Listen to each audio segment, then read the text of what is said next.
یکی از زنهای اهل سلف در زمان رسول اکرم صلی الله علیه وسلم، اونها پیش از به شوهر دادن دخترهاشون، پیش از شوهر دادن اونها را نصیحت میکردن. میگفت که دخترم وقتی که به شوهر که برآمدی اطاعت شوهرت بکن، محبت شوهرت در دل جا بکن. بعد از امر خدا را به جا آوردن، بعد از حقوق شرع دینی مبین اسلام هر چیزی که امر میکند به جا آوردن، برترین و والاترین حقوق برای زن، برای مادر حقوق شوهرش هست. چی میگفت دخترش؟ به خانه شوهرت که رفتی دخترم اطاعت شوهرت بکن، محبت شوهرت در دل جا بکن.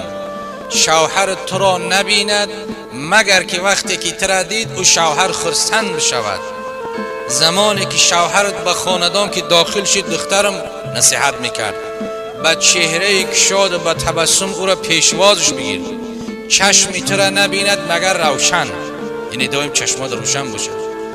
زبان دهانی تو را نبیند مگر که با تبسم، شوهر شکیدید تبسم کنه، لب شیرین کنه، خنده کند، نه اینکه قواقی داخته. چشمها را روشن ببینه، ابروها را به یکدیگر گیج نبیند. گوشهای تو را فقط به سخن نیکو شنیدن، یعنی که سخن خوب بشنوید از او شوهر. دستهای تو مسح بکشن او دستهای شوهر و او را چی؟ آرام آرام مسح بکشن. پایهای تو در خدمت شوهر باشد. لباسی تو پاک از همه بهترین لباس تو در نزد شوهرت بپوش و از بدنی تو بوی خوش به او شوهر برسد و عبادت خدا را بکن تا در او زندگیت برکت میابی. اهل سلف، اهل اون زنهایی که در زمان پیغمبر صحابگان رسول الله بودن، دخترهاشون همین خیلی پند و نصیحت میکردن. این خیلی نصیحت میکرد، دیگر نه. امروزه باشد چی؟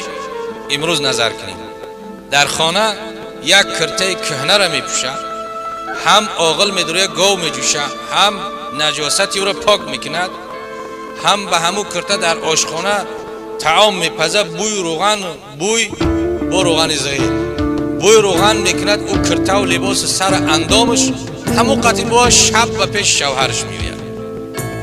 این خلاف قانون شریعت است. مادرها و خواهرها بدانند که خلاف شریعت است.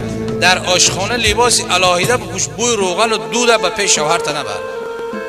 یا که در آغل بگاه و مال سر کار داشتی او لباس دیگر بکن، لباس شب تا دیگر بکن برای شوهرت که خوشنودی خدا و رسول الله و شوهر در اون است. امروزه کن. اما یک توی بروه، یک تماشا بروه، یک معرکه بروه، گوشوارهای تیلاش میدوزه، زیره تیلاش در گردنش میکنه، همه خوشبویی ها را در بدنش میتکه. بعدا قریب 10 متر از دور خوشبوییش بعد مشام آدم میرسن، بعد برآمده میره. در این غضب خدا هست.